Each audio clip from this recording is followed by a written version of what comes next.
매주 수요일 각종 정치, 사회 이슈 두 분의 논객과 짚어보는 시간입니다. 저도 오랜만에 두 분 만나길 많이 기다렸습니다. 안녕하십니까? 네, 영남일보 박재일 논설실장님. 네, 안녕하세요. 예, 김동식 전 대구시 의원님 함께하십니다. 반갑습니다. 반가우시죠? 네. 자, 오늘 시간이 짧아서 빨리 이야기를 시작하겠습니다. 자, 4월 10일 총선 여야 지역구 공천 구분응선 넘어 보이고요. 일단 국민의힘 이야기부터 해보겠습니다.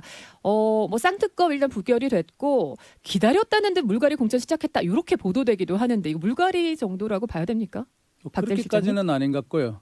그래도 어느 정도 시스템적으로 국민의힘은 나름 그 계획을 갖고 지금 진행되고 있는 것으로 그렇게 보여집니다. 네. 일단은 동구갑, 북구갑, 네. 달서갑 이렇게 대구에서 남아 있었거든요. 어제 그렇게 이제 두 군데는 강남과 합쳐 동갑이죠. 동갑 그리고 북구갑이 국민 추천제 이렇게 예. 특이한 제도였어요. 저도 이게 뭐 궁금합니다. 국민이 추천하라는 건데 글쎄 배틀이랄까? 토론 배틀? 뭐 이런 것이 진행되는 걸로 생각했는데 또 그건 아닌 것 같아요. 그러면 유성걸, 양금희 그 현역 의원도 여전히 뭐 추천을 받으면 유효한 거예요? 그게 좀 애매해요. 아. 당에서는 아마 컷오프라고 주장을 하는 것 같은데 아. 본인들은 또 그렇게 수긍하고 있지 않는 것 같고 어느 정도 또 국민 추천제에 길은 열려 있다고도 이야기하고 이게 좀 약간 애매한 상황이 됐어요. 달서갑에는 일단 유영하 변호사가 분명하게 단수 공천이 됐어요. 네, 행운을 좀 잡았죠. 아무래도 그 뭐 행운이라기보단 물론 홍석준 현 의원이죠. 경선을 굉장히 원했는데 당에서 뭐 어제 정영환 공천관리위원장이 뭐 정무적인 판단을 좀 했다 이렇게 이야기를 했죠. 아무래도 그게 박근혜 전 대통령의 그 영향력, 그러니까 유영하 변호사는 박 전 대통령의 그 법률 보조인이었고 예. 변호인이었고 또 거의 뭐 사실상 지금 현재 비서실장 노릇을 하고 있는데 그게 조금 약간 오해를 비칠까 봐 또 그 장동환 그 사무총장은 점수 차이가 너무 컸어 정무적인 판단을 했다 이렇게도 이야기를 현역 했어요. 의원이 오히려 많이 뒤쳐졌다? 이렇게. 그런 의미이겠죠. 근데 그나저나 어쨌든 달서갑은 유영하 변호사의 공천은 뭐 윤석열 대통령의 영향력도 좀 미쳐졌을 것이다. 네. 전체적으로 꼭 대통령의 어떤 지시를 했다 이런 거다. 예를 들면 뭐 박근혜 범보수의 어떤 좀 결석을 위한 자리 한석을 좀 배정한 것 아닌가 하는 그런 생각도 들어요. 어쨌든 현역 의원이 자리를 많이 보존했다라고 이제 어느 시점까지는 했었는데 지금 어쨌든 마무리된 시점에서는 좀 교체 가능성이 높아졌네요. 그렇게 봐도 될까요? 김동식 의원님? 국민의힘. 예정된 일이었죠. 사실은 특검법이 결정 나고 나면 현역 의원들 교체할 거다 예정된 거였고 국민 추천제 말이 국민 추천제지 어느 국민이 추천인지 모르기 때문에 한마디로 말하면 그냥 내리꽂겠다는 것 같을 거다. 저는 그렇게 그래서 해석하십니까? 그 자리는 그냥 내리꼽을 것이다. 유영하 변호사도 마찬가지로 그냥 내리꼽은 거죠. 유영하 변호사 대구와 전혀 연고가 없습니다. 그렇더라고요. 선거 시작을 김포에서 시작해서 김부겸 전 총리와 붙어서 두 번 패했던 전력이 있거든요. 예. 대구가 전혀 없고 연고가 있다면 박근혜 대통령의 집사 노릇을 하는 것 말고는 없는데. 대구에 그래도 몇 번 이제 도전장은 내밀었어요. 이전에. 그렇죠. 예. 대구시장 출마도 한다고 했었고 뭐 수성을 출마도 한다고 예비 했었고 후보, 실제로 예. 나가지는 못했죠.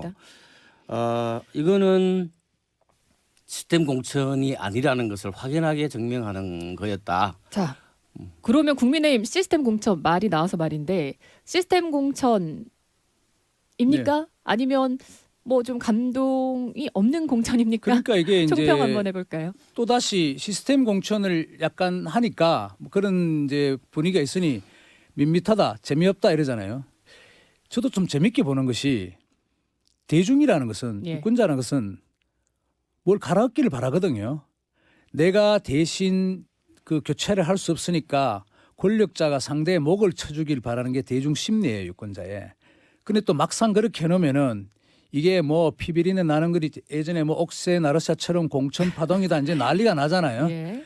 대중은 약간 그런 속 시원한 게 있는데 사실 정치가 뭐 그게 바람직하다고는 할 수 없죠. 그래서 이번 시스템을 그럼 국민의힘 공천은 어떻게 평가하시겠어요? 이제 제가 보기에는 좀 약간 호평은 하는 것이 예.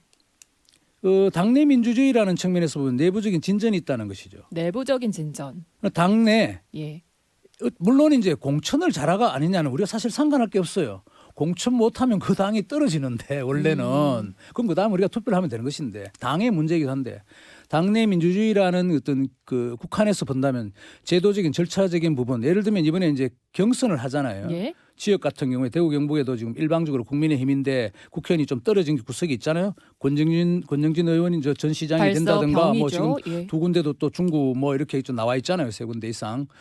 그런 걸 보면 이게 여론조사와 당원들의 힘에 의해서 뭐 바꿀 수 있는 밀실에서 아닌 상위 하달이 아닌 그런 부분들이 지금 이번에 좀 투영됐다는 것은 약간 진화됐다고 볼 수 있죠. 어느 정도 그 민주적인 절차 공천에 있어서 좀 확보했다. 근데 뭐 전략 공천 안 할 수는 없다라고 기본적으로 그쵸. 늘 얘기를 당이라는 건 하셨잖아요. 이기니까 예, 국민이 예. 뭐 다 이렇게 해주면 뽑아주면 모르지만 뭐 시시한 인물들도 될 수 있으니 전체적인 판에서는 전략 공천을 할 수 있는 것이죠. 자, 그리고 김동식 전 의원님, 네네. 네, 국민의힘 공천 총평해 주시죠.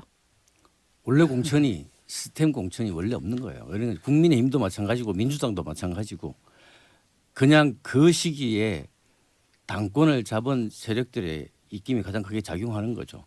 국민의힘도 마찬가지로 이제 그런 것들이 나타나기 시작하는 거고. 예.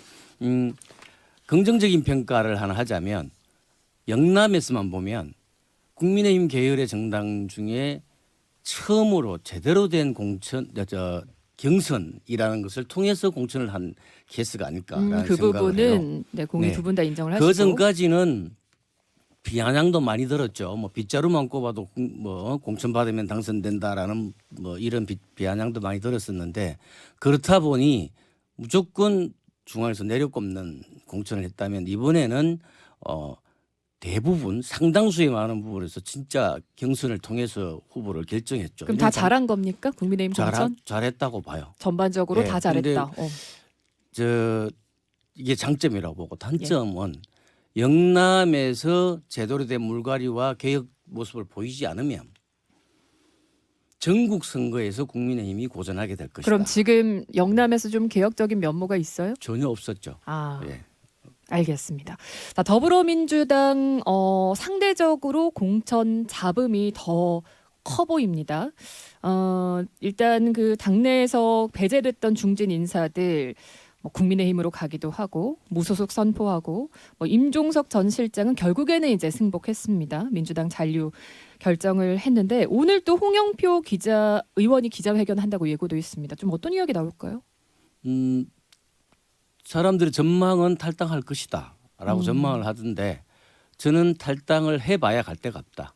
당 잔류를 하는 것이 정치인으로서 재기를 노릴 수 있는 기회가 다시 올 수 있다. 그래서 아마 당 잔류 저는 발표를 개인적으로 기자회견에서 잔류할 것이다. 할까요? 네, 저는 그렇게 봅니다. 왜냐하면 나가서 뭐 할 수 있는 게 특별히 없습니다.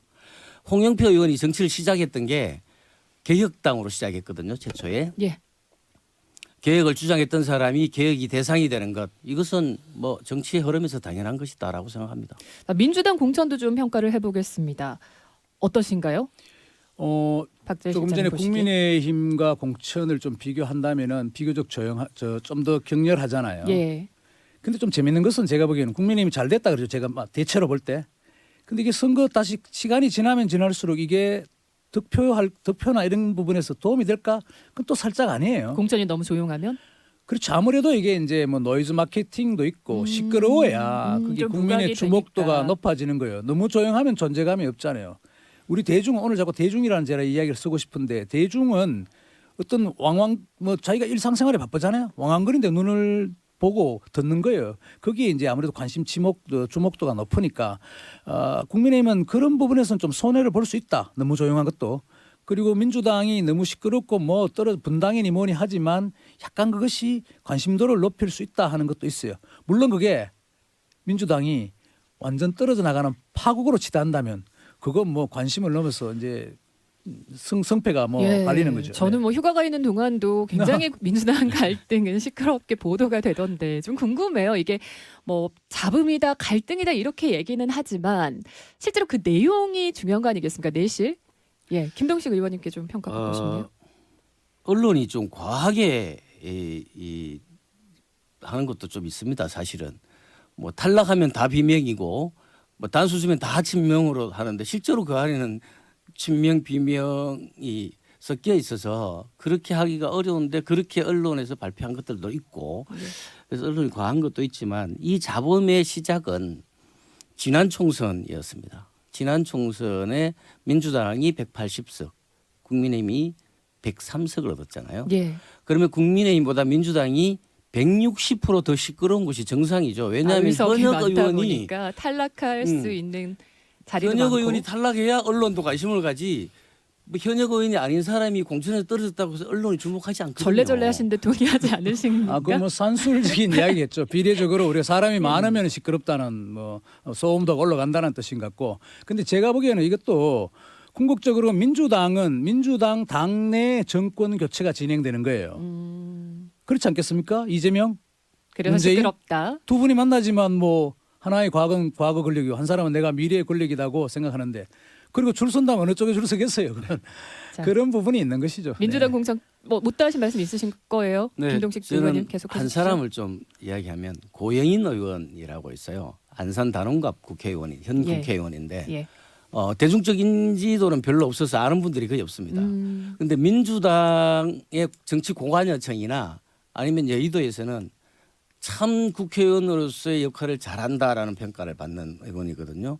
그런데 며칠 전에 이 사람이 탈락 결정이 난 거예요. 민주당에서. 어제 다시 또 예, 어제 이제 다시 번복이 예, 되었지만 번복됐죠? 그래서 민주당 고관여청들이 난리가 난 거죠. 아. 고영인을 날린다고 뭐 이래 됐는데 당에서 이렇게 이제 다시 번복이 돼서 공천을 받았는데 이런 걸로 봐서는 민주당의 공천이 그렇게 무지막지하다. 친명 뭐 비명 뭐 친문이 다 막 몰살하는 이런 공천은 절대로 아니다라고 판단하는 거죠. 예. 다음 주에 또 못다한 이야기 넣어야겠습니다. 정치는 그래야겠네요. 계속되니까 두 분 고맙습니다. 감사합니다. 네, 수고하십시오. 예.